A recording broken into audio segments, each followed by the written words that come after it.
Hello mga Marikoy, welcome sa aming mini vlog. Ito nga pala ang ganap namin mag-ina.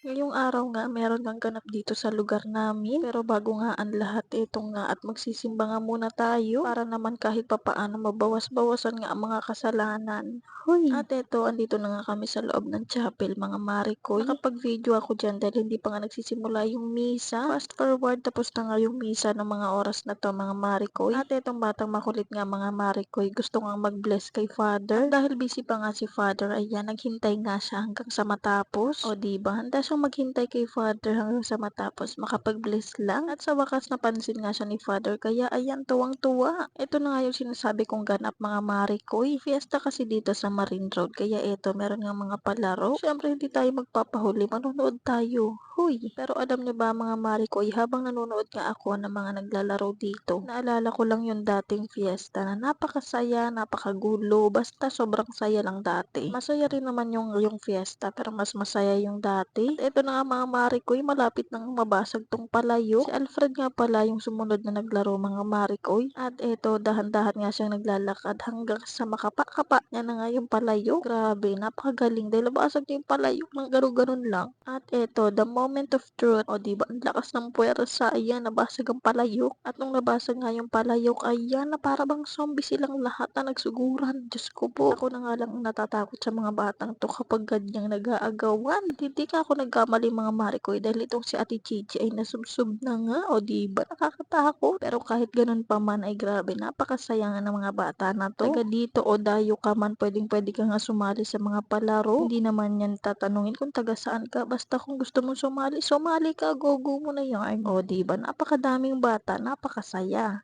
Huy, na para bang meron kang ilambag dyan. Charing. At syempre, hindi rin magpapakabog tong Junakis ko na para bang yung kembot niya ay may bayad. Kembot siya ng kembot dyan kahit ang daming tao na hindi siya nahihiya. O diba, pakapala lang talaga ng fest. Charing. Tapos na nga yung unang palayok, mga Marikoy. Siyempre, meron pa ulit yung palaro. Meron pa nga isang palayok dito. Kaya eto, at ipapalaro naman nila sa mga babae naman. At etong bata nga tuwang-tuwa at pinipilit ko nga siya sumali pero ayaw niya talaga. Meron nga siya nakapa sa bulsa niya kaya ayan, inabot niya nga sa akin. Ayan nga pala yung candy na binigay sa kanya ni Ate Chichi at ni Ate Abby. O diba, imbis na sa kanila na lang yung candy na nakuha nila, ibinigay pa talaga nila kay Elise. Thank you po, mga ate, sa pagbigay ng candy. At dahil hindi nga siya marunong mapagod, ayan, for the sayaw-sayaw, kembot-kembot pa rin siya dyan kahit ang daming tao. Pinipilit ko siyang sumali dyan sa palayok, mga Marikoy, pero ayaw talaga niya, siya pa ang nagagalit. Pero maya-maya eto, napilit ko nga siyang sumali, mga Marikoy. At grabe, napakalaki na nga talaga netong Junakis ko na to dahil gusto niya nang sumali sa ganito. Charing, napilit lang talaga yarn. At eto na nga, napakalapit niya na nga talaga sa palayok pero ang hina-hina ng palo. Kaya ayun, hindi niya nahampas kasi ang hina-hina ng palo niya. Paano yan mababasag, B? Ang dami na nag-cheer sa kanya pero ayun, wali na wali talaga. Pero okay lang, masaya pa rin naman ako dahil na-experience niyang pumalo ng palayok kahit hindi nabasag.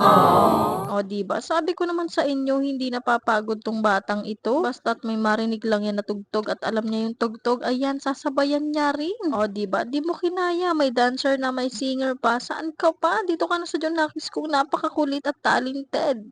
Huy! Ewan ko ba sa batang to, hindi na uubusan ng energy. Kaya ayan, for the sayaw-sayaw pa rin talaga siya. Mapapasana all ka na lang talaga sa kahyperan ng batang to. Basta't may tugtog, hala sige, sasayaw yan siya.